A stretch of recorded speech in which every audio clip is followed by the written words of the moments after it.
Hi friends, welcome to Anand மெஸ்ஸி சில்லை family. இன்றைக்கி நம்ம என்ன பார்க்க போகிறோம்னா, எங்கள் அத்தையோட ஸ்பெஷலான மீன் குழம்பு எப்படி செய்யலான்னு பார்க்கலாம் வாங்க. ஃபஸ்ட்டு அதுக்கு என்ன பண்ணணும்னா, நல்ல புளி தண்ணியை நல்லா கரைச்சி வச்சுட்டு 2 ஸ்பூன் மல்லித்தூளும் 1 ஸ்பூன் மிளகாத்தூளும் போட்டுக்கணும். நம்மளோட டேஸ்ட்டுக்கு ஏற்றாப்புல போட்டுக்கலாம்.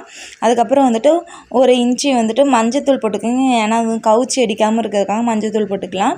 நெக்ஸ்ட்டு என்ன பண்ணால், நல்லா பழுத்த தக்காளி எடுத்து அதோட கரைச்சி விட்டால் இன்னும் குழம்பு கொஞ்சம் புளிப்பாக நல்லா டேஸ்ட்டாக இருக்கும். அதனால் லைட்டாக பழுத்த தக்காளியாக போட்டுக்கோங்க. நெக்ஸ்ட்டு வானிலையில் ஒரு சட்டியை வச்சு எண்ணெய் ஊற்றி கொஞ்சோண்டு சீரகமும் நெக்ஸ்ட்டு என்ன பண்ணணும்னா வெந்தயமும் கொஞ்சம் போடணும். அது நல்லா பொரிஞ்சதுக்கப்புறம் தேவையான அளவு வெங்காயம், அதுக்கப்புறம் கருவேப்பிலை போடணும். கருவேப்பிலை வதங்கினதுக்கப்புறம் கருவேப்பிலையும் வெங்காயம் வதங்கினதுக்கப்புறம் ஒரு 4 மிளகாய் போடுங்க.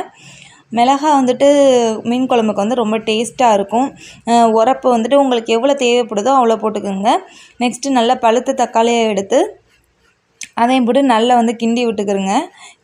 கிண்டி விட்டுக்கிட்டு இதை வேகிறதுக்காக தக்காளி வேகிறதுக்காக என்ன பண்ணணும்னா, லைட்டாக ஒரு 5 நிமிஷம் மூடியை போட்டு மூடி வச்சுருங்க. நல்லா வெந்துருச்சு. இப்போ என்ன பண்ணணும்னா, நம்ம கரைச்சி வச்சுருந்த கரைசலை அதில் ஊற்றணும். ஊற்றுனதுக்கப்புறம் நல்லா கிளறி விட்டுக்கிறோங்க.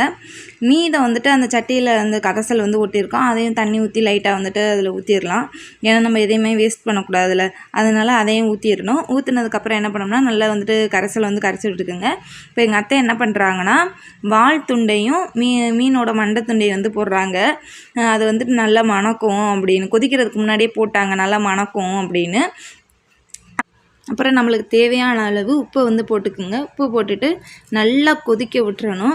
நல்லா கொதிச்சாதான் நம்மளோட மீன் குழம்பு நல்லா கமகமன்னு மணக்கும். நெக்ஸ்ட்டு என்ன பண்ணணும்னா, மூடி வச்சுருங்க. மூடி வச்சுட்டு நல்லா மீன் வேகட்டும். கொஞ்சம் நல்லா கொதிநிலை அடைஞ்சதுக்கப்புறம் கொஞ்சம் டேஸ்ட் பார்த்துக்கணுங்க. உப்பு நம்மளுக்கு தேவையான அளவு இருக்கா அப்படின்னு பார்த்துக்கணுங்க. அதை பார்த்துக்கிட்டு மூடி வச்சுருங்க. அதுக்கப்புறம் என்ன பண்ணுறோம்னா, எங்கள் வீட்டிலேயே விளைஞ்ச மாங்காய் போடுறோம். இது ரொம்ப புளிப்பு சுவையாக இருக்கும். அதனால் எங்களுக்கு தேவையான அளவு போட்டு குழம்பு மூடி வச்சாச்சு. இப்போ நம்மளோட மீன் குழம்பு சூப்பராக ரெடி ஆயிடுச்சு. செம்ம மனம் பார்த்துக்குங்க. இதே மட்டும் நீங்களும் உங்கள் வீட்டில் செஞ்சு பார்த்து உங்கள் வீட்டில் இருக்க எல்லோரையும் இம்ப்ரெஸ் பண்ணுங்கள். மறக்காமல் நம்ம சேனலை சப்ஸ்கிரைப் பண்ணுங்கள். பாய்.